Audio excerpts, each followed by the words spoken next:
নমো নমঃ শ্ৰীমদ ভগৱত গীতামৃত। আজি শ্ৰীমদ ভগৱত গীতাৰ সাংখ্য যোগ নামৰ দ্বিতীয় অধ্যায়ৰ ৬০ সংখ্যক শ্লোক।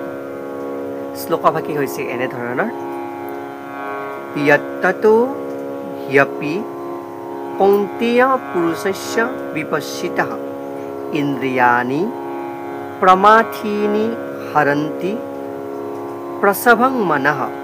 এই বিশিষ্ট শ্লোকভাগী স্থিতপ্ৰজ্ঞৰ লক্ষণ সম্পৰ্কে কোৱা প্ৰসংগত ভগৱান শ্ৰীকৃষ্ণই অৰ্জুনৰ আগত অৱতাৰণা কৰিছে।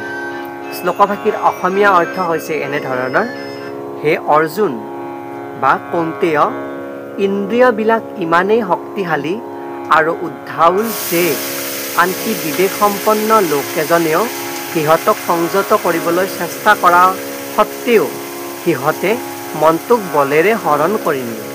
অৰ্থাৎ এই শ্লোকভাগীৰ তাৎপৰ্যক্ৰমে এনেদৰে উল্লেখ কৰিছে যে এনে বহুতো পণ্ডিত, ঋষি, দাৰ্শনিক আৰু আধ্যাত্মবাদী আছে যিসকলে নিজৰ ইন্দ্ৰিয়বিলাকক দমন কৰিবলৈ অবিকল চেষ্টা কৰে, কিন্তু তথাপিও তেওঁলোকৰ ভিতৰতে আটাইতকৈ শ্ৰেষ্ঠজনো কেতিয়াবা মনৰ চঞ্চলতাৰ ফলত ইন্দ্ৰিয়ক পাৰ্থিৱ সুখৰ কবলত তেওঁলোকে বশ কৰিব নোৱাৰে, সেই সুখৰ বশৱৰ্তী হ'ব লগা হয়।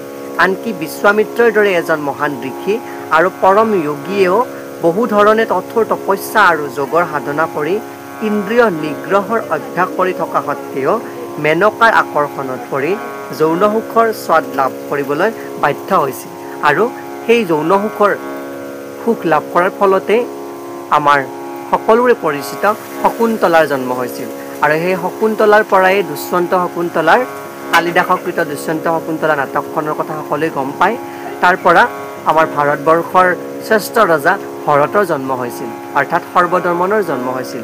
এয়াই উদাহৰণ ইয়াতে দাঙি ধৰিছে। তাৰপিছত উল্লেখ কৰিছে যে সম্পূৰ্ণৰূপে কৃষ্ণ ভাৱনা সম্পন্ন নহ'লে মন আৰু ইন্দ্ৰিয়বিলাকক দমন কৰাটো বৰ কঠিন কাম।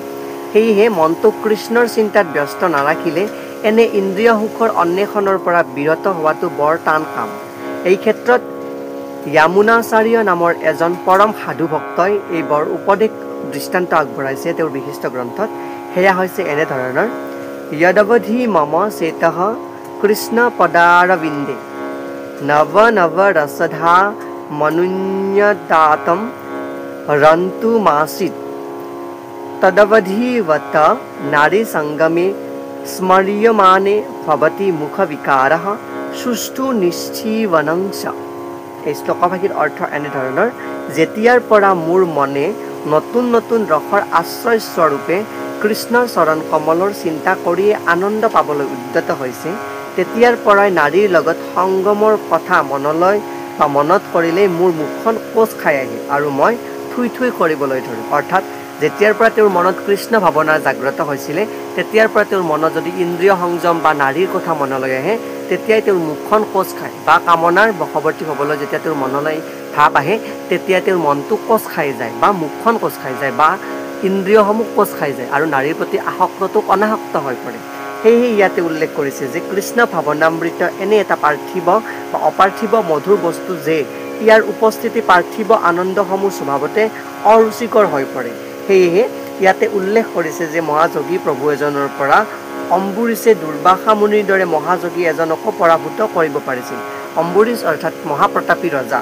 সেয়াহে ইয়াত প্ৰসংগত উল্লেখ কৰিছে যে সা বৈ মনঃ কৃষ্ণ পদাৰবিন্দয়োৰ্বসাংসি বৈকুণ্ঠ গুণানুবৰ্ণনে।